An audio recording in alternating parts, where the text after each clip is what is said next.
Thank you for joining us for our web exclusive. I'm Mike Montecalvo, along with Eyewitness News analyst Lieutenant General Reginald Centracchio. We will recap the debate and talk about what the Rhode Island governor's role is concerning the National Guard. But, General, I thought it was interesting to start off with Tariq Aziz. He was kind of the face of Iraq, especially back in 1991 when the Persian Gulf War was launched.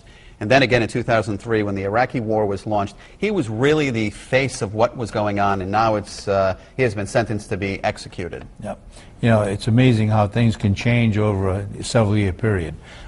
Anytime you want to know what was going on in Iraq at any particular time, his face was there. And I think to some extent he may have had a little bit of jealousy going on between Saddam and he.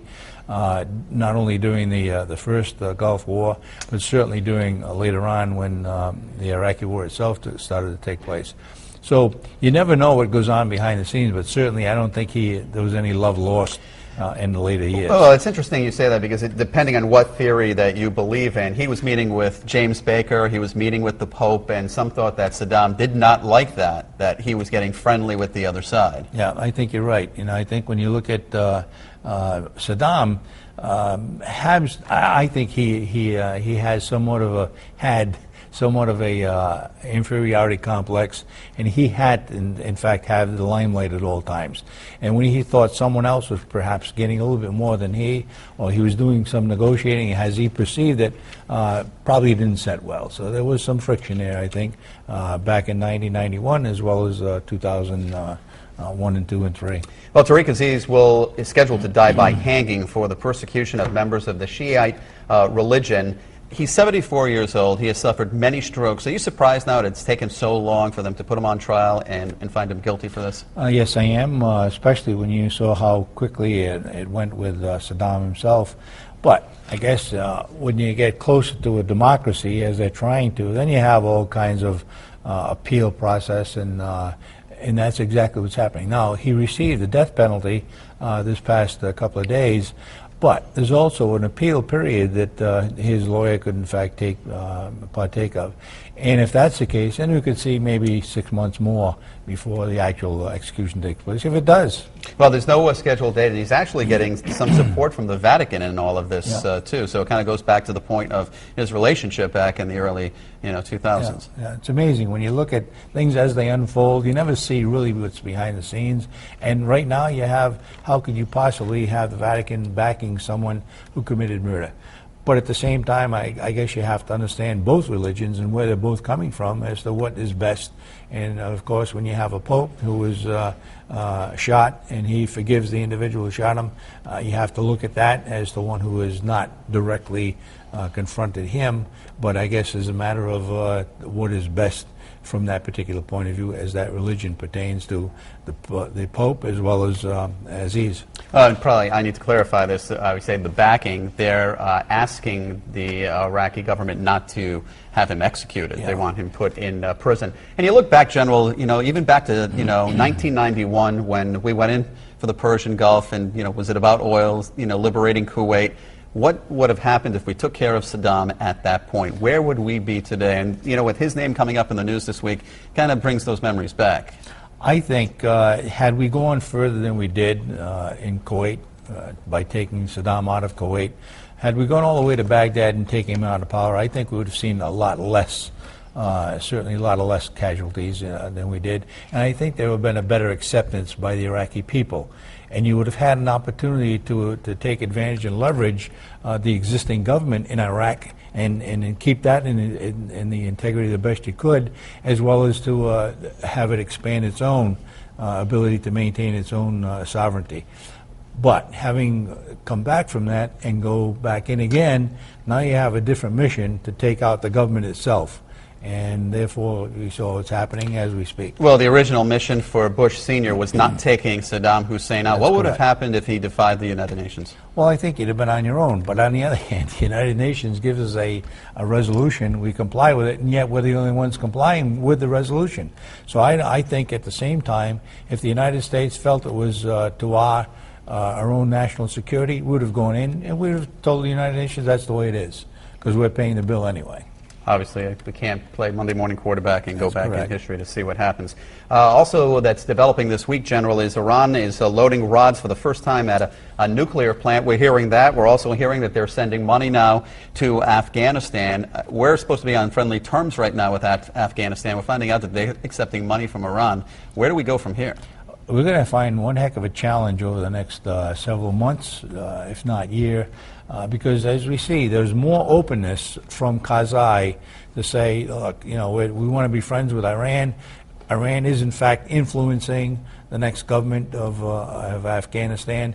They're accepting money. They understand they're also training terrorists in Iran to go and fight United Nations troops within the borders of Afghanistan. So I think you're going to see over the next several months a widening of relationships between the United States and Afghanistan, and a closing of relationship between, obviously, Iran and Afghanistan, especially when he's openly admitting now that he is receiving help, not only in form of money, but personnel. Well, President Karzai say, okay, it's time to get out? Let's say in the next 12 months? I think that's a fair possibility. I think someday they'll make a decision, say where are we getting the best support, and if it means that you have to maintain somewhat of a close to a theology or somewhat of a government that subscribes to the kind of belief in that whole area versus the kind of influence that the Western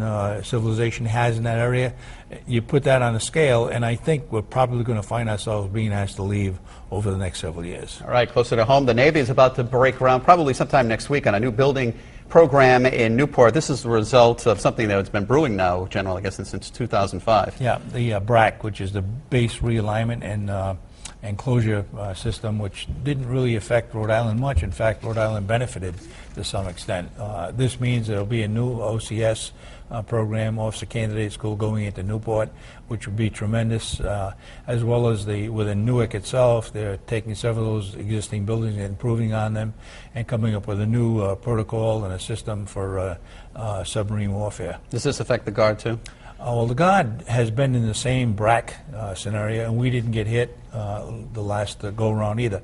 But it did result in some of the unfunded financing becoming available now, and what you're seeing not only at Camp Fogarty but Quonset itself is the result of not being touched by BRAC, but now some of the unfinanced requirements are being fulfilled, and we're starting to see a lot of that footprint starting to improve, which is good news for Rhode Island, both with the Navy and the Rhode Island National Guard. By the way, speaking of the Rhode Island National Guard, we have some soldiers coming home, the 118th, more coming home, next week? 30 personnel from the 118th MP Battalion. That's the residual force of Gitmo, and they should be here between the 3rd and 4th of November. Okay, we got to talk about two things. We'll talk about what's coming up next week, Election Day, but first let's talk about the presidential visit. We're finding out, General, that it cost about $5,000 in overtime for the state police, to man the streets and whatnot for the president's visit on Monday. It's going to be paid by a federal grant, so basically you could say it's taxpayer dollars. I think it's $8,000 in overtime for the city of Providence. Should that come out of, a person's campaign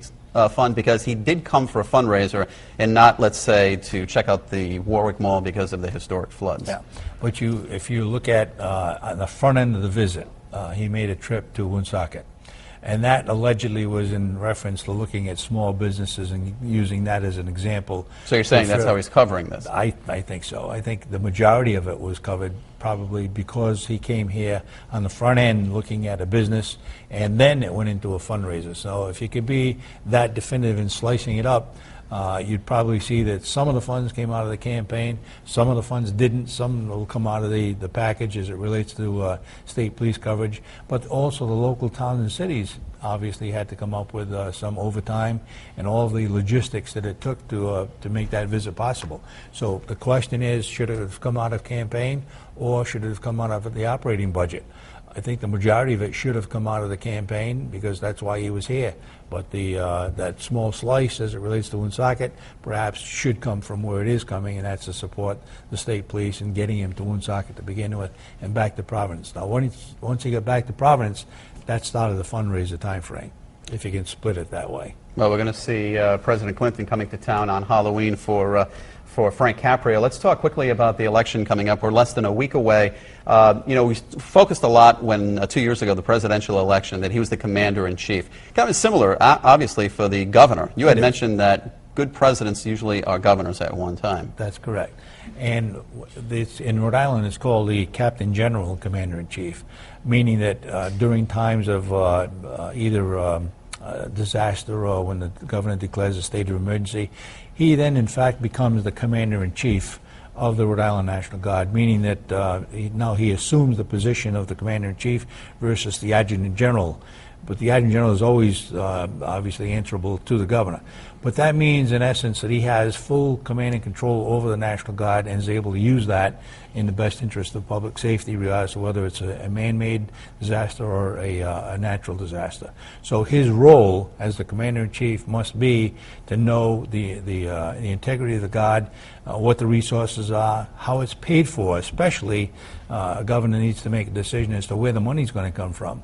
It can either come from the federal government or the state or a composite thereof, and that's where you really get into some nitty-gritty planning, and you need to know exactly what you're doing when you employ the Guard, either in a state or a federal mission. So General Bray, really, his job is on the line here with whomever's going in. Well, every adjutant general serves at the pleasure of the governor.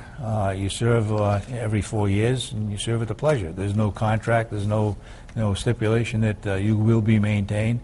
There are several reasons that you can be taken out. One is for physical inability. Others for obviously a felony charge of some sorts, or your inability to do the job. But at the same time, when you take the oath of office, you understand that you serve at the pleasure of the governor, and sometimes he'll keep you and sometimes he won't. It depends on that particular governor at the time. You lasted a couple of days, didn't you? Yeah. A few trips around? Yeah, about 10 years plus with 2 different governors, and had the definite pleasure of serving with 7 other governors. So I saw that whole transaction. At one time, the governor was changed every 2 years. So that was a time when the adjutant general really smart every 2 years. But then it went to 4 years and got a little bit more tolerable, I guess, to look at maybe a 4-year time frame. General, thank you very much for your thoughts, and thanks for watching.